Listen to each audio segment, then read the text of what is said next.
One of the myths that Roman apologists try to continue in our day is that Rome is somehow unchanged, fundamentally unchanged, an unbroken tradition of 2,000 years. You hear that over and over again when Rome has an opportunity to speak. And I just think that's fundamentally untrue. I think it's historically inaccurate. And that's why I mentioned in the article that there are these various iterations, these various characteristics of the Roman Church in different time periods. There has been a Christian church in Rome for a very long time, and we can recognize that and rejoice in that. But the relationship of the church in Rome to other churches has changed dramatically through the centuries. So that in the ancient period, there were churches equally ancient to Rome that did not recognize that Rome had authority over them.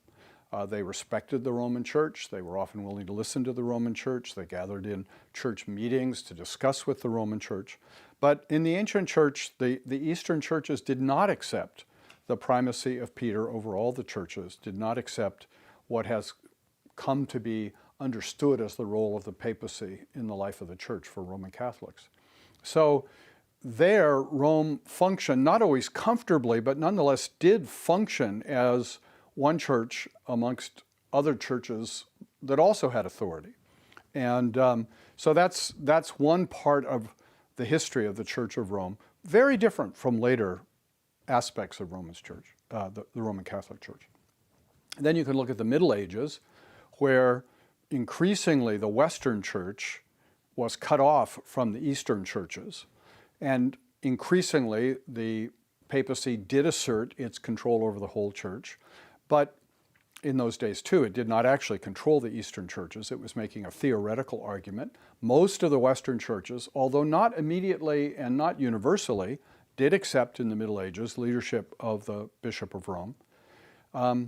But in that medieval period, there were lots of issues that were left open and undefined about which Orthodox members of the Catholic Church disagreed amongst themselves. They disagreed about the relationship of the Pope's authority to the authority of a council, an ecumenical council. They disagreed about the relationship of Scripture and tradition. They disagreed about the exact nature of the Lord's Supper, certainly up until the Fourth Lateran Council in 1204. So there were lots of issues that were still open-ended issues in the medieval Roman Catholic Church. The whole matter of grace and salvation was not definitively settled in the medieval period. It was open. And when Luther came along, he felt that much of what he was saying was still within the parameters of Western Catholicism because it hadn't been settled. And so the meeting of the Council of Trent in 1540s through 1560s really does change the character of the Roman Catholic Church by defining all sorts of things that had never been defined before.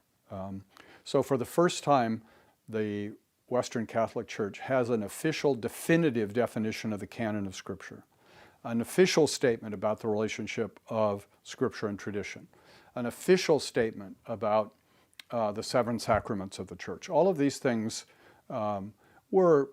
there was a tendency to a consensus in the Middle Ages, but it wasn't definitively resolved until the coming of the Council of Trent.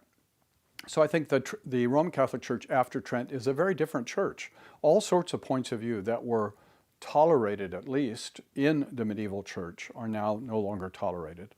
And that situation, that Tridentine church, is at least a third kind of iteration of Roman Catholicism.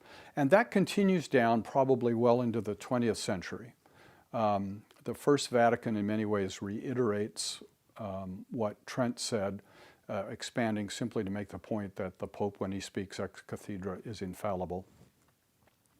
And then with the coming of Vatican II, I think you have another shift so that the certainties, the verities of the Tridentine Church now are called into question.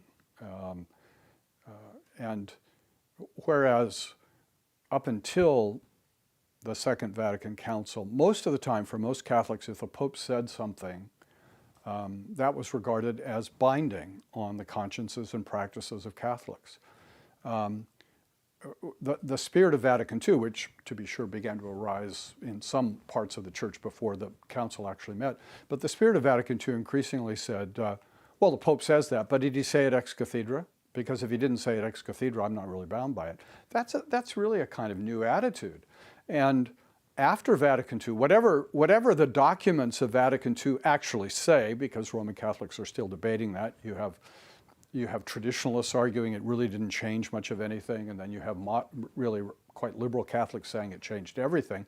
Whatever the truth is, the spirit of the church, the ethos of the church changed significantly, so that there was many traditional practices fell by the wayside, and many doctrines were now debated. It became safe to debate the scriptures in really a way very parallel to liberal Protestantism. And Catholics could say, well, it doesn't really matter how reliable the scriptural documents are because we have the church to tell us what's true. So I think you really see very different characteristics of the life of this church that claims to be an unbroken 2,000-year history when it's not. It's changed dramatically.